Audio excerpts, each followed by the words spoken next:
だいたいね、あなたマサトにどれだけ自由にさせてもらっているか自覚してるの？マサトは大企業に勤めて月に50万も稼いでいるのよ。本来ならあなたは家庭に入って激務をこなして家族を守っている夫を支えなきゃいけないのよ。それなのに私がいくら言ってもあなたはそうやって生意気な態度をとってくるわよね。いい加減もう限界よ。マサトとは離婚しなさい。そう言って義母は引き出しから離婚届を取り出してきた。私の名前はのぞみ、34歳の会社員だ。夫の正人とは結婚して5年になる。結婚してから私たちはそれなりに幸せに暮らしていたが、とあることをきっかけに私たちの関係は崩れていった。そのきっかけとは義母だ。私と夫はもともと2人で賃貸のマンションに暮らしていた。しかし2年ほど前に義父が病気にて他界。一人になった義母はやたらと同居を迫ってくるようになった。私は正直言って同居には反対だった。やっぱり夫婦2人で暮らしたかったし、同居をする場合は義実家に住むことになる。私は今の賃貸マンションがとても気に入っていたから引っ越しをしたくなかったのだ。だが義母は同居をしたいと言い出すようになってから何度も我が家に来るようになった。夫も最初はまだ同居しなくても母さんも元気じゃないかと言っていたが、義母が何度もやってくるとめんどくさくなってきたのか、のぞみ、母さんがここまで言ってくるから同居してやろうと思うんだけど、どう？と義母の推しに負け始めてしまった。結果的に2対1となってしまい、私は同居を承諾せざるを得なくなってしまったのだ。こうして始まった義実家での同居生活。だがそれは地獄の始まりだった。義母はとても古い考え方をする人で、嫁である私が働いていることが気に食わないらしい。どうしてマサトの方が先に帰ってくるのかしらね。普通は嫁は晩ご飯を作って夫を出迎えるものでしょう。遊ぶ金欲しさに働いて家事がおろそかになるようなことをするなんて最低な嫁ね。義母はそう言って私のことを毎日のように責め立てる。私は遊ぶ金のためではなく生活費のために働いているんです。私はそう言うが義母は全く耳を貸さなかった。そうやってごまかそうとしたって無駄よ。マサトの稼ぎだけで十分なんだから仕事は辞めなさいよ。義母はそうやって私に仕事を辞めるように言ってきた。母さん、やめろよ。のぞみは俺たち家族のために働いてくれてるんだから。そうやって制限させるようなことは言わないでくれ。でも夫は義母が私を責め立てると飛んできて私を守ってくれる。義母は一人息子である夫に言い返されると言葉に詰まってしまう。自分の大事な息子とは争いたくないという感じだ。のぞみさんに洗脳されてるようだから私がいつかその洗脳を解かなきゃ。義母は夫がいない時に私にそう言ってくる。ただ嫁いびりがしたいだけなのか、それとも古い考え方で頭が凝り固まっているのかはわからないが、もう少し柔軟になってほしいものだ。そもそも同居を迫ってきたのは義母の方なんだし、夫が毎回私を守ってくれるので、夫がいる時は義母は私に対して口うるさく言わなくなった。だが少しでも夫がその場からいなくなると、ここぞとばかりに嫌味を言ってくる。どうしてあなたはマサトに食べさせてもらっているというのに食器洗いをマサトにさせているの？信じられないわ。これは私たち夫婦が2人で決めたルールです。マサトさんが料理ができないので、私が毎日作る代わりに皿洗いはマサトさんがやることになったんですよ。私がそう言うと義母は嫌そうな顔をする。私の時代はそんなこと許されなかったわ。それにあんなまずい料理を作っておいて何上から目線でいるのかしら。もっと美味しい料理を作ってから皿洗いを頼みなさいよ。マジであんたの分だけ毎日飯抜きにしてやろうか。そんなことを本気で思った。私は基本的に薄味で調理をしていた。夫の健康診断の結果があまり良くなかったからだ。それに義母だって高齢だし、健康には気を使った方がいい。だから薄味にしていたわけで、そんな風に文句を言われる筋合いはない。嫌なら自分で作れっていう話だ。そして義母に対しては他にも不満がある。それは金遣いが荒いことだ。義母はすぐに新しい服とか高いブランド物のバッグなどを買い出す。買った服をいつも鏡の前で合わせているのを見て私は顔をしかめてしまう。お母さん、また服を買ったんですか？何よ、文句あるの？別にあなたがお金を出しているわけじゃないんだからいいじゃない。マサトがたくさん稼いでいるからあなただってこうやって裕福な暮らしができているのよ。そのマサトを産んだのは私なんだからあなたは私にもっと感謝すべきよ。本当ならあなたが遊ぶために働いているお金全部私につぎ込んでほしいものだわ。私はゾッとした。義母なら私の給料をそのまま渡したらすぐに使い切ってしまいそうだ。絶対にそんなことはしないでおこう。幸い自分の口座の通帳はすでに電子に変えていたので通帳を見られる心配はない。共有口座の方は私の部屋に厳重にして隠しておこう。それにしても義母に対して真実を言えないのはつらい。実は私と夫の稼ぎを比べると私の方がはるかに上だ。私は一般企業の会社員として働いており、現在は課長のポジションにいる。その上で、土日は数年間の留学をして培ってきた英語力を活かして、オンラインでの英語講師をしている。私は自分で言うのもなんだが、人気の講師だ。だから会社員と英語講師の収入を合わせると結構なものになるのだ。一方で夫はもともとは大企業で働いていたのだが、仕事が激務すぎて心を病んでしまった。その結果、退職することになり、現在はアルバイトをしながら再就職先を探している最中だ。とは言ってももうそんな生活を2年ほど続けているので、多分だが正社員の仕事を探すつもりはないんじゃないかと思う。同居をする際に夫は義母に心配をかけさせたくないからと、自分が心を病んで退職したことは話さないでほしいと頼み込んできた。もし知ったら前の会社に怒鳴り込みに行くかもしれないからだそうだ。確かに息子を溺愛している義母ならそういうことはやりかねない。私は夫の頼みを聞いて義母には収入については言わない約束をしていたのだ。だが義母はことあるごとに夫が稼いで私を養っていると言ってくる。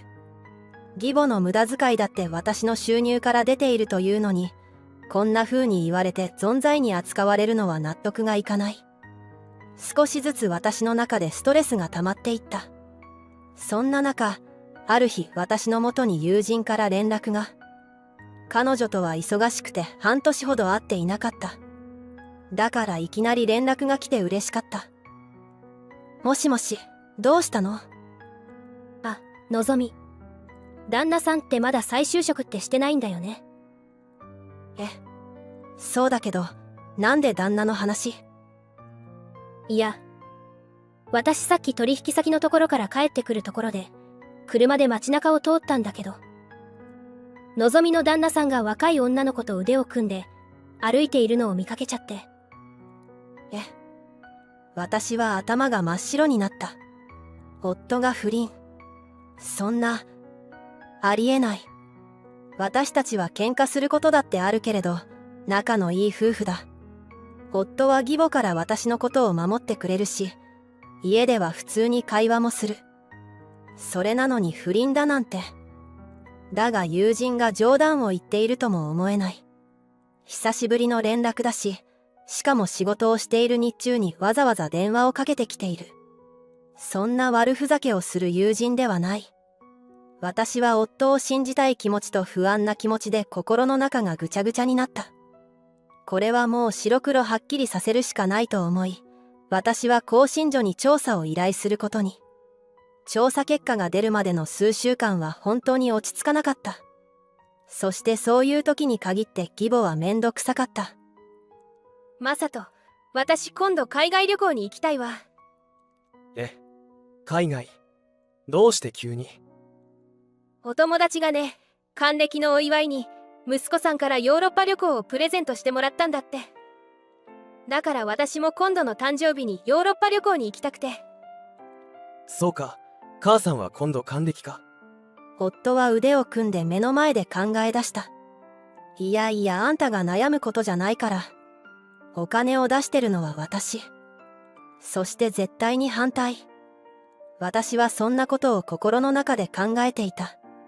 夫に対して不信感を抱きながらも、まだ結果が出ていない以上、収入のことは言わないようにしていた。すると夫はいいよと承諾してしまったのだ。これにはさすがに私も止めに入った。ちょっとマサト。そんなこと勝手に決めないでよ。ヨーロッパ旅行って結構かかるじゃないのよ。私が慌ててそう言うと、義母が食ってかかってきた。何よ。あんたには頼んでないわよ。私はマサトにお願いをしてるの。家にお金を入れてない上に、家事もまともにやらないあなたが口を挟まないでちょうだい。義母は私に向かってそう叫んできた。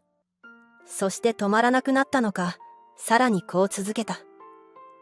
大体ね、あなた、マサトにどれだけ自由にさせてもらっているか自覚してるの？マサトは大企業に勤めて月に50万も稼いでいるのよ。本来ならあなたは家庭に入って激務をこなして家族を守っている夫を支えなきゃいけないのよ。それなのに、私がいくら言ってもあなたはそうやって生意気な態度をとってくるわよね。いい加減もう限界よ。マサトとは離婚しなさい。義母はなんと私に夫と離婚をしろと言ってきた。これには私もそうだが、夫も驚いている。ちょっと。母さん何を言ってるんだよ。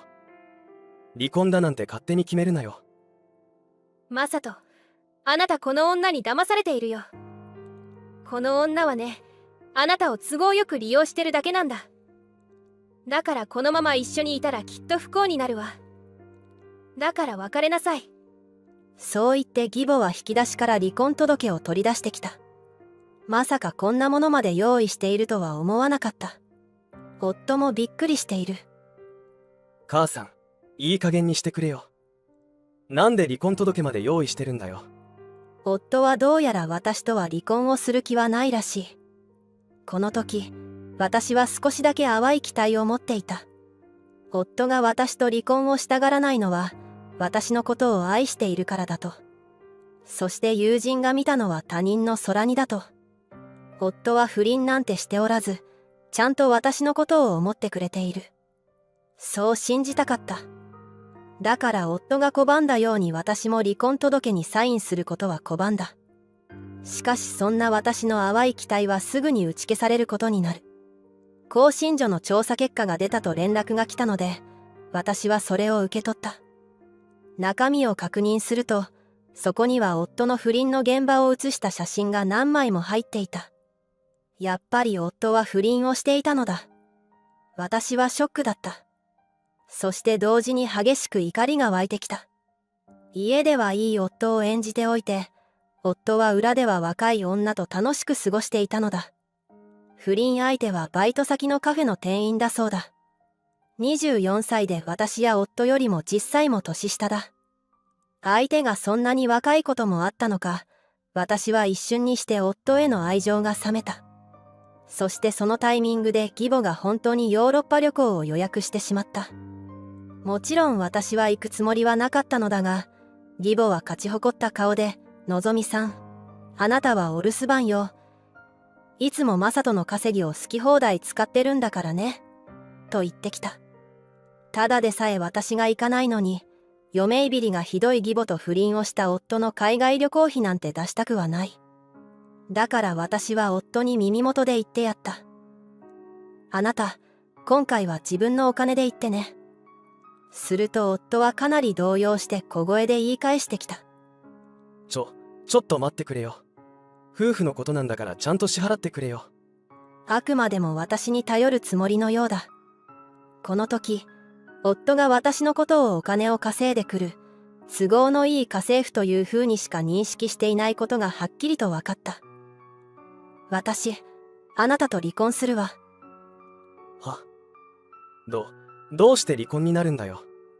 私は義母にも聞こえる声で言っていたので、義母はとても嬉しそうに離婚届を持ってきた。やっとこの家から出ていくことにしたのね。マサト、よかったわね。これであなたのお金をドブに捨てなくて済むようになるわよ。夫はここまで隠してきてしまった手前、義母に対して真実が言えないようだ。義母に促されるままに離婚届にサインをした。私はそれを受け取り、じゃあ私が責任を持ってこれを出してきますから、と言って荷物をまとめて出て行った。義母は勝ち誇った顔でニヤニヤしながら、借金を背負ったって助けないからね、と言って私を見送った。夫は何も言わずに下を向いてうつむいていた。とりあえず私は実家に戻り、離婚届の自分の箇所を記入し、承認欄を両親にサインしてもらって離婚届を役所に提出。そしてもちろん弁護士を通して内容証明を元夫と不倫相手の職場に送った。元夫の連絡先はブロックしているので連絡は来なかったのだが、その代わり元夫は一人で実家にやってきた。私は会いたくなかったので父が対応したのだが、元夫は慰謝料なんて支払えないということをひたすら言ってきたそうだ。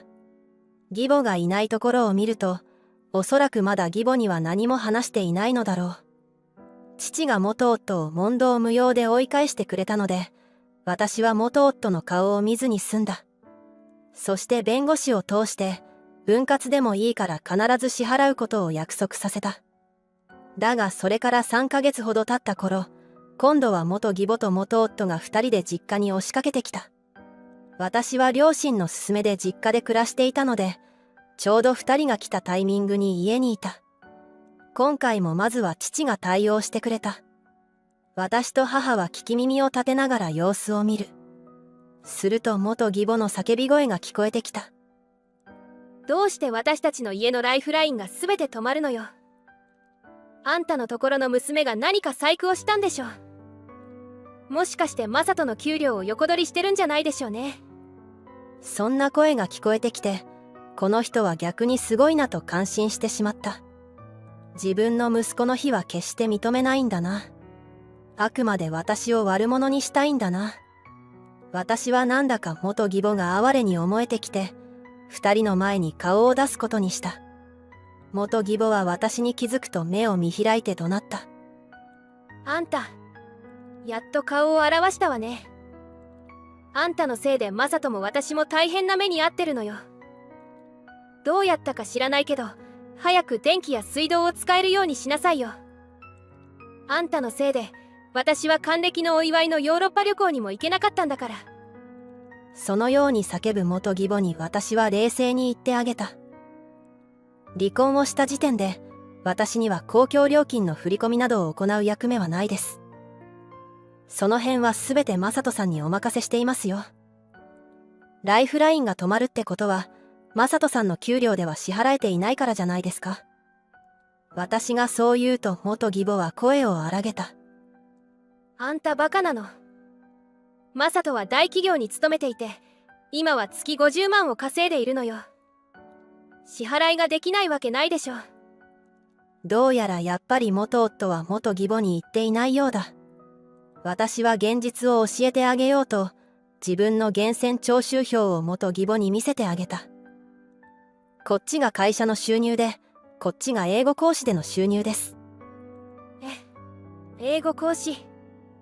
元義母は目をパチパチとさせている。そして源泉徴収票を見て目を見開いた。確かに月に50万ほどもらってるわね。それじゃあマサトの給料って。私と別れる直前のままだったら、カフェのパートタイマーだからだいたい手取りだと月に6万くらいじゃないでしょうかね。6万。そして不倫の慰謝料も支払わないといけないから、生活費に充てるお金はほとんどないんじゃないでしょうか。不倫。どうしてマサトは大企業に勤めるエリートサラリーマンじゃないの。元義母は自分が思っていたものと現実があまりにもかけ離れすぎて、今にも倒れそうだった。元夫は気まずそうに、母さんごめん。ずっと言えなくて、と謝った。すると元義母はとんでもないことを言い出した。のぞみさん、私が悪かったわ。何も知らないで勝手なことを言って。しっかりと反省するから戻ってきてちょうだい。この人は一体何を言っているのだろうか。よくこの状況で戻ってこいなんて言えますね。私は正人さんと離婚してますので赤の他人です。戻る理由もありませんし、それに不倫されて嫁いびりまでされて、さらにはあなたたちをまた養わなければいけないのに、誰が好き好んで戻るのでしょうか。これ以上ここに居座るなら警察を呼ぶので早く立ち去ってくれますか。私が冷静に淡々とそう言うと、元義母と元夫はと情けない声を出して去っていった。一応私は接近禁止令を出して、元夫や元義母が私の前に姿を現したら通報できるようにした。その後の2人についてだが、元夫は私が内容証明を職場のカフェに送ったことから、職場の人たちから冷たい目で見られるようになり、不倫相手と一緒に自らカフェのバイトを辞めたらしい。だが慰謝料の支払いをしなければいけないので、現在はバイトを掛け持ちして結局激務で、心を病んだ頃と同じくらいの仕事量になっているそうだ。不倫相手には捨てられてしまったそうで、現在は元義母と2人で生活しているらしい。しかし元義母にだんだんと認知症の症状が出始めていて、現在は借金返済のために一生懸命働きながら介護もしなければいけないというハードな日々を送っているそうだ。ほんとざまあみろって感じだ。一方、私はそのまま実家で住み続けながら、ものすごい勢いで貯金をしている。現在はかなり貯めることができていて、近々投資にチャレンジしてさらに資産を増やして、数年後にはセミリタイアできるようにしようと思う。